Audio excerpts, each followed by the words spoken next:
gamit natin. Getting ready. Back on track.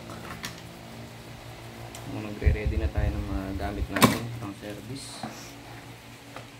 Yung mga hand tools natin.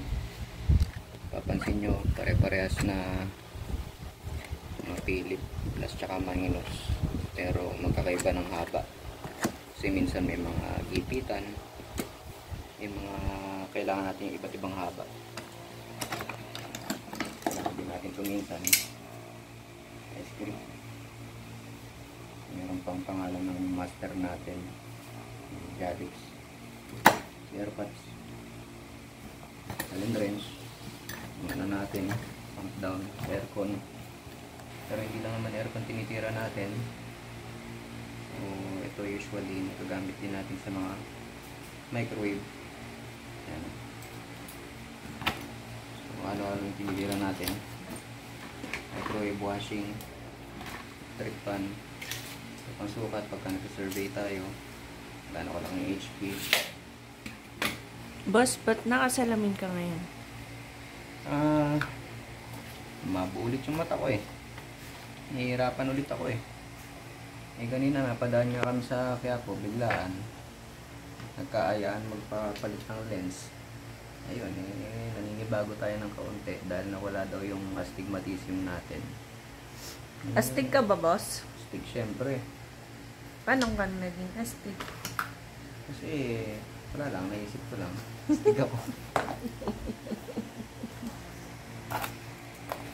Mga basura. O, lipat bahay muna tayo ng mga tools. Ayan.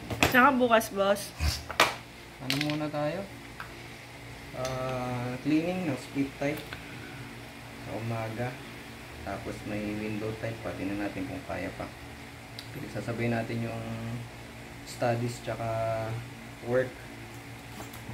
So, nag-aaral tayo ng kaunti tungkol sa business para at least may konting knowledge pa tayong idagdag sa sarili natin. Yun. Kaya yung mga iba pa nating gamit. So, inihiwalay ko itong maliliit. So, ito. Pwede natin siya magamit sa socket. Boss, lagayan ba ng brief yan? Oo. Yan. Sayang eh, di ba? Pumili ka ng brief, pwede gamitin mo kaysa itapon mo. Yan to. Pwede natin itong magamit sa socket. Halimbawa, ayan. Pwede mo siyang ikabit dito. Yung kakabit mo ngayon dito sa ating para mas mabilis. Mga baklasan. So, yung baterya nilalagay ko sa ito nga, lalagyan pa ng Sony. Oh. Hindi ba kasi itapon mo? Sony, baka naman. Yan. Diba, ayaw mandar. Yan. So, halimbawa, may 18 ka na babaklasin. Mas mabilis. May speed din yan. So, ito nga pala Milwaukee natin. Pwede pang screw, pwede rin pang drill. Yan. Siyempre, sponsor yan ni ating master. Sino pa ba? Yung paborito kong gamit ngayon, Milwaukee. Pero ito yung dati ko. Saka ito sobrang tagal na rin. Hindi work. Yan. Ito na igaganyan. Pwede rin pa haba.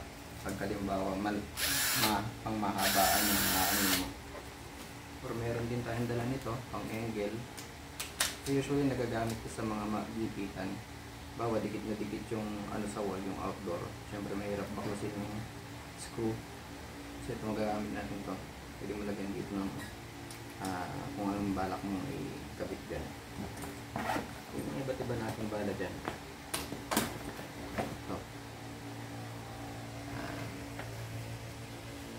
Baka sabihin nyo kalawang, hindi ko pa nalinis eh. Basta nagagamit pa rin yan. Yung pwede mo ibala yan dito. Yung iikot yan. Ang gipitan yan. Tatanggalin. Hilahin mo lang. Okay.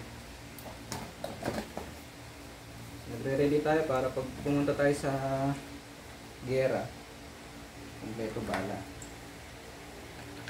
Siyempre, pag pumunta tayo sa customer, dapat kompleto gamit natin. Labas ka, kung ang piyesa, kabit. Okay. So yun lang. Back to service tayo bukas. Mamaya pala. Madaling araw na pala. Upload ko na kagad to para napanood yung ginagawa natin. Okay.